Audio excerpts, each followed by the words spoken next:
Il a eu le privilège de redéfinir Superman, il a fait de She-Hulk l'une des meilleures super-héroïnes de tous les temps, et a même offert aux justiciers costumés canadiens une place de choix dans le monde des comic books. Et croyez-moi, résumer son CV long comme mes deux bras n'a pas été un exercice des plus simples.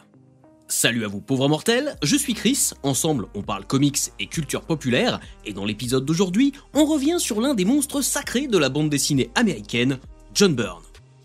Avant de commencer, je vous rappelle que ce podcast est disponible sur toutes les plateformes d'écoute, de Spotify à iTunes, en passant par Deezer, YouTube Music ou Podcast Addict. N'hésitez pas à lâcher des likes, des étoiles et à partager l'émission autour de vous pour soutenir mon travail. Si vous en avez la possibilité, vous pouvez aussi souscrire à un abonnement mensuel ou annuel sur Substack pour m'aider à bosser dans de meilleures conditions. Et si vous voulez lire les bouquins recommandés dans cet épisode, vous trouverez dans la description tous les liens utiles pour vous les procurer en 2 clics chez nos amis de Comic Zone. Maintenant que la réclame est faite, passons aux choses sérieuses.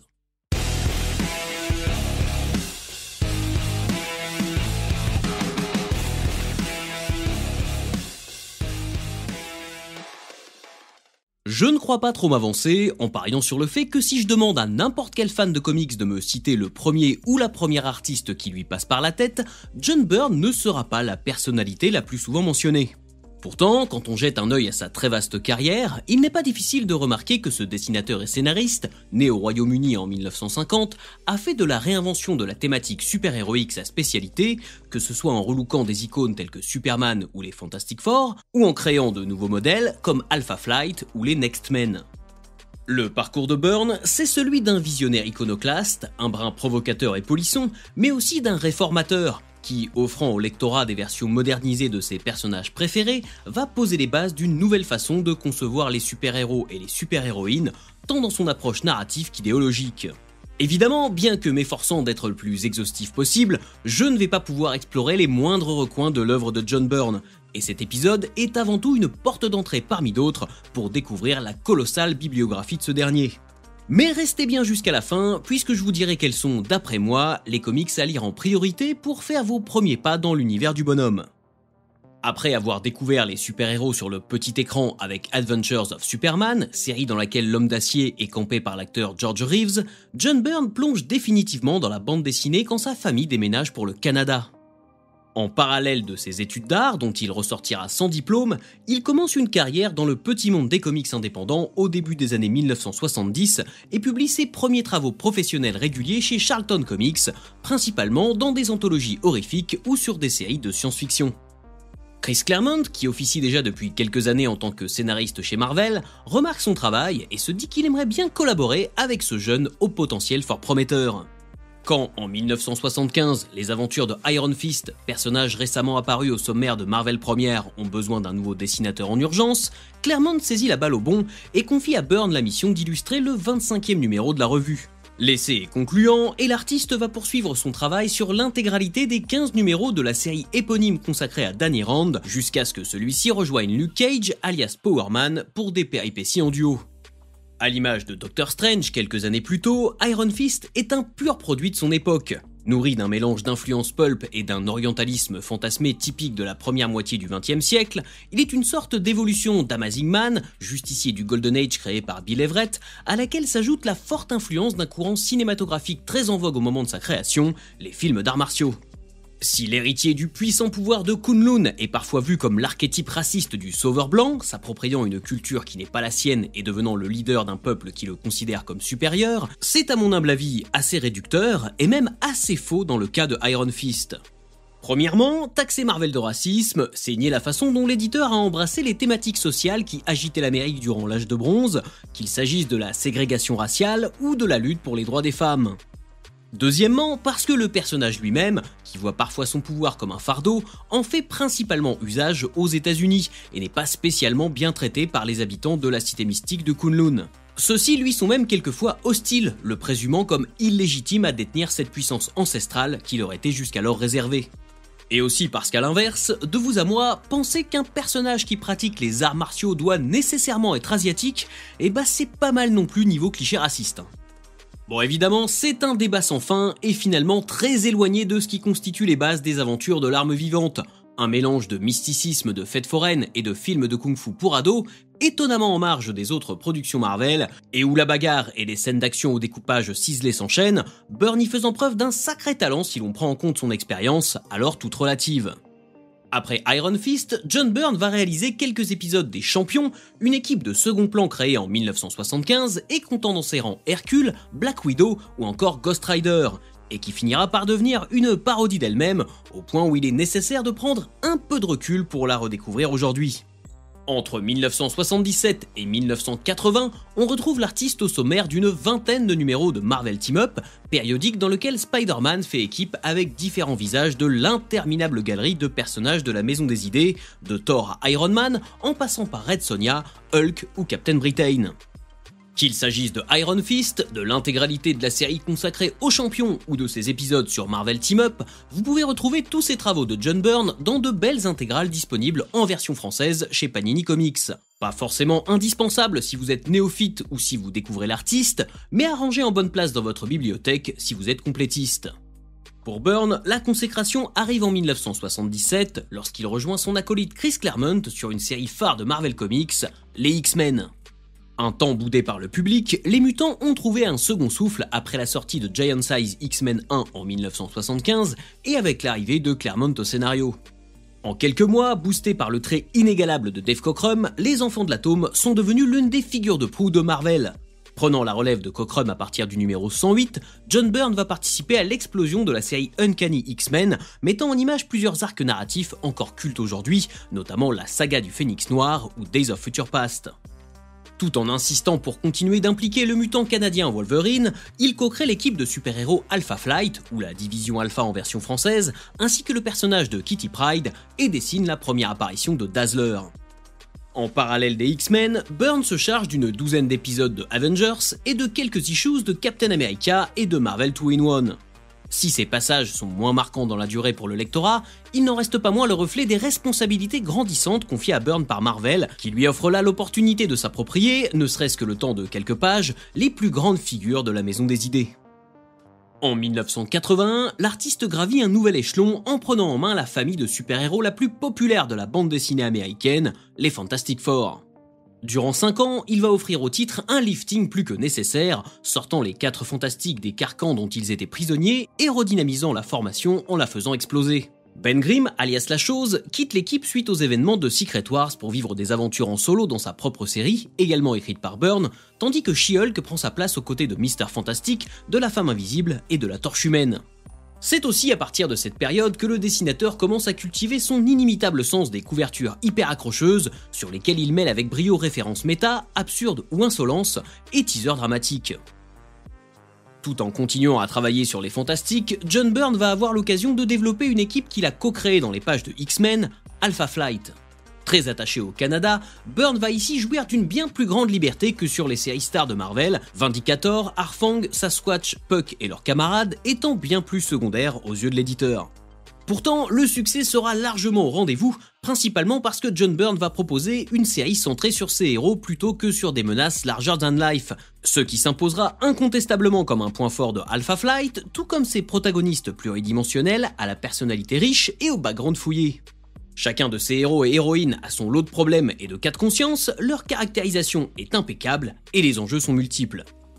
Malgré l'accueil très positif du public, Byrne ne se repose pas sur ses lauriers, relançant chaque mois Alpha Flight en étoffant le passé des membres de l'équipe et en les confrontant finalement à un drame inattendu, la perte de leur leader.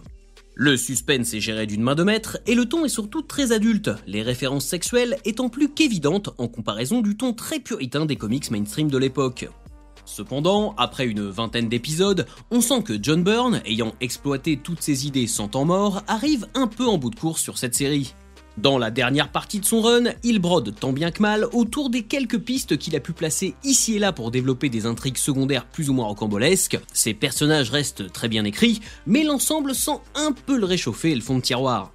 Alpha Flight garde une aura d'objet culte pour beaucoup de lecteurs et de lectrices de l'époque, mais il faut reconnaître que la qualité globale du run de John Byrne est en dents de scie. Beaucoup de bonnes idées, mais une application décousue pour un final bordélique qui s'apparente presque à un sabordage. Malgré tout, la division Alpha reste un classique incontournable de Marvel qui, à n'en pas douter, fera un jour les belles heures du MCU.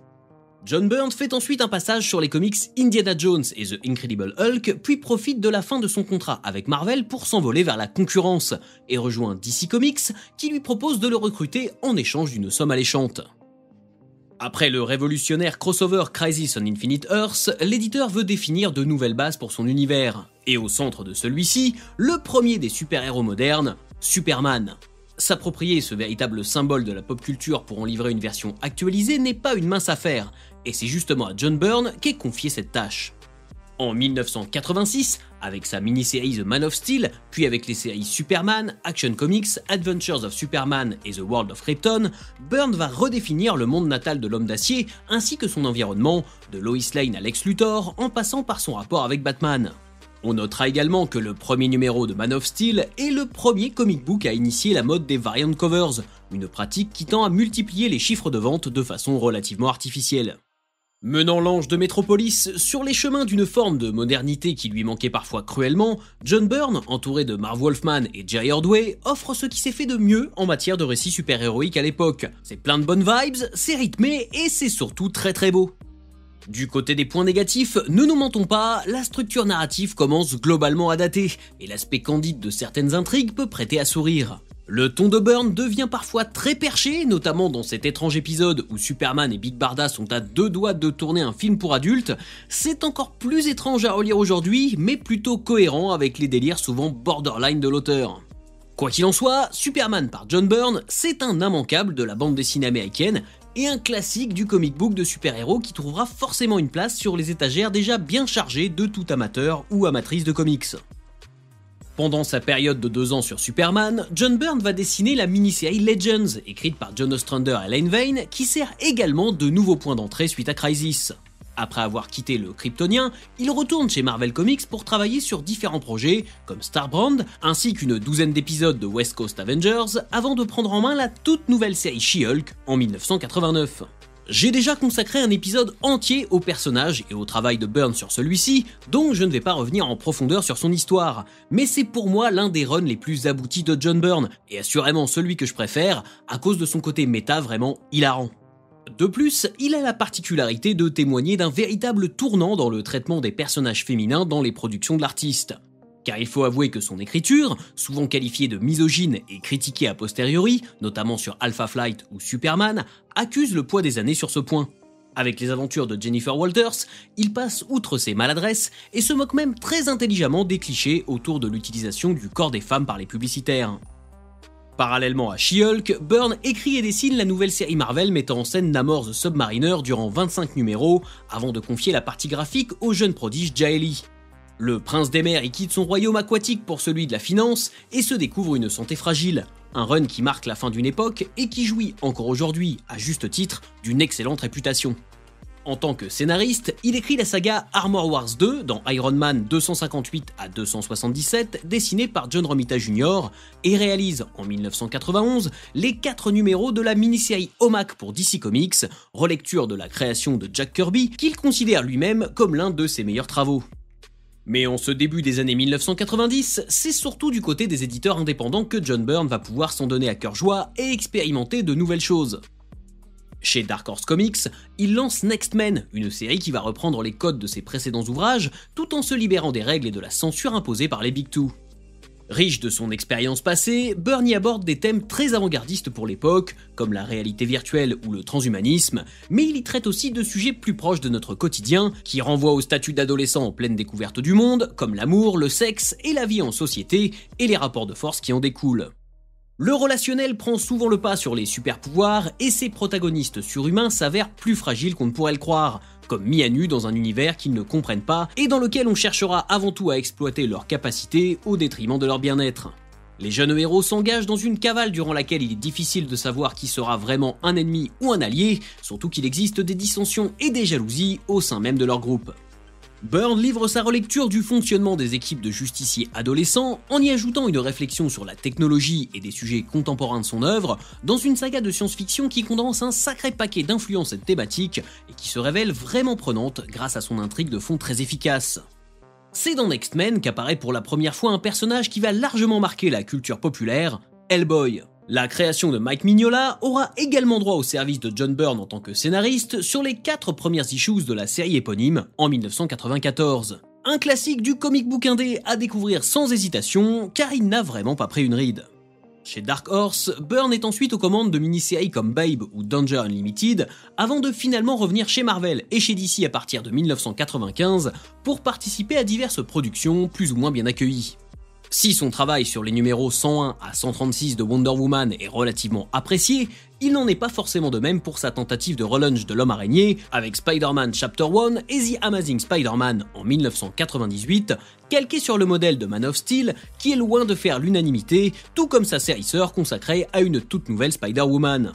De la deuxième moitié des années 1990 au début des années 2000, John Byrne va être impliqué dans divers projets, comme les crossovers entre Darkseid et Galactus ou Batman et Captain America, une nouvelle série Doom Patrol, Superman and Batman Generations, ou encore reprendre les travaux de Jack Kirby pour DC Comics, comme The Demon ou Force World. Une situation assez étonnante quand on sait que Byrne et Kirby avaient des visions diamétralement opposées du marché de la bande dessinée américaine et de la politique des éditeurs en ce qui concerne la propriété intellectuelle des créations des auteurs et des artistes. En effet, si Kirby compte parmi les artistes qui se sont sentis spoliés par les grandes maisons d'édition, Byrne se voit comme un simple employé, produisant ce pour quoi il est payé, tout en sachant qu'il n'en sera jamais propriétaire. Cela n'aura pas empêché John Byrne de rendre plusieurs fois hommage à Jack Kirby au cours de sa carrière, notamment dans Iron Fist, X-Men, Fantastic Four et Captain America.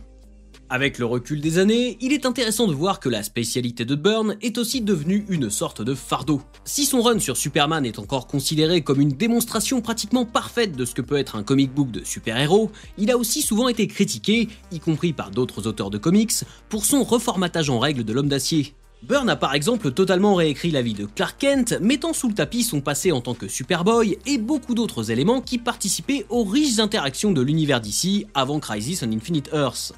Quand on regarde son œuvre de façon plus globale, on constate que sur la deuxième partie de celle-ci, les éditeurs attendent un peu trop souvent la même chose de sa part, qu'il joue au réformateur, créant un effet de nouveauté pouvant à la fois attirer un public de novices et secouer les puces d'un lectorat installé.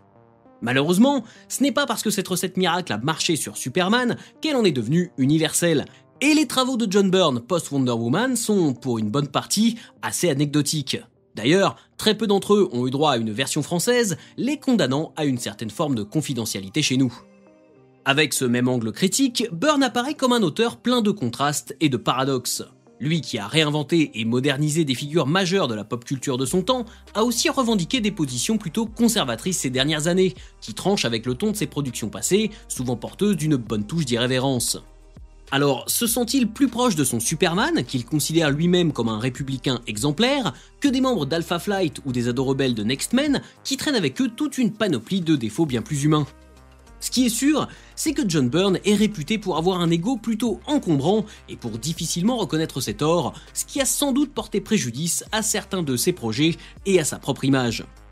Autre exemple étonnant, en 2018, Byrne a débuté la publication de X-Men Elsewhere, un comic book de fanfiction qui présente sa vision de la série mutante après les événements de la saga Dark Phoenix. Là encore, son approche singulière semble en totale contradiction avec ses propos passés concernant son rôle de simple faiseur de comics pour Marvel. Puisqu'à l'issue d'une discussion avec la Maison des Idées, Byrne refusera que cette série soit officiellement publiée, préférant la réserver à un petit cercle de fans, quitte à ce qu'elle reste éternellement officieuse. À l'heure actuelle, le site web de John Byrne, où il mettait à disposition X-Men Elsewhere, est inaccessible, et quelques fifrelins malhonnêtes n'hésitent pas à faire commerce de ce comic book non officiel en produisant leur propre version papier du travail de l'artiste, qu'ils revendent parfois à des prix exorbitants. Cultivant une liberté de ton en total décalage avec son époque, pour le meilleur comme pour le pire, un sens de la provocation un brin graveleux et un orgueil sans doute incommodant pour les autres, John Byrne n'a pas volé son statut de génie iconoclaste. Et puis, il faut l'avouer, sur le plan graphique, Byrne arrive à cumuler un trait précis, reconnaissable et accessible, avec une productivité frénétique, ce que peu de ses confrères arrivent à faire dans la durée. Comme je l'ai dit en introduction, il n'est pas évident d'approfondir chacun des comic books de John Byrne, tant sa bibliographie est généreuse et variée. Mais si vous voulez découvrir son travail, je vous recommanderai quand même 3 titres en priorité pour vous faire une idée. Premièrement, tout ce qu'il a pu produire autour de la figure de Superman, et notamment la mini-série Man of Steel, mérite vraiment le coup d'œil. Sa formule a un peu vieilli, mais ça reste un excellent point d'entrée pour découvrir le genre super-héroïque dans ce qu'il a de plus essentiel. Deuxièmement, j'ai tendance à penser que ces épisodes de She-Hulk comptent parmi ses meilleurs travaux, et peuvent même être considérés comme l'apogée de sa carrière dans les comics mainstream. Pour moi, c'est un immanquable de la BD américaine et l'une des pépites du catalogue de Marvel. Enfin, pour terminer, si vous êtes lassé des justiciers costumés classiques, je ne peux que vous conseiller d'aller lire Next Men, un titre qui résume parfaitement les tendances visionnaires de Byrne et son habileté à se renouveler sans cesse. Tous ces comics sont disponibles en version française, et je suis sûr que leur découverte vous enthousiasmera autant que ça a été le cas pour moi. Voilà, j'espère que ça vous a plu, n'hésitez pas à me donner votre avis sur les réseaux sociaux, tous les liens utiles sont dans la description de l'épisode. Abonnez-vous sur les plateformes de podcast et partagez l'émission autour de vous. Moi je vous donne rendez-vous très bientôt sur Substack et évidemment jusqu'à la prochaine fois, je compte sur vous pour avoir de saines lectures.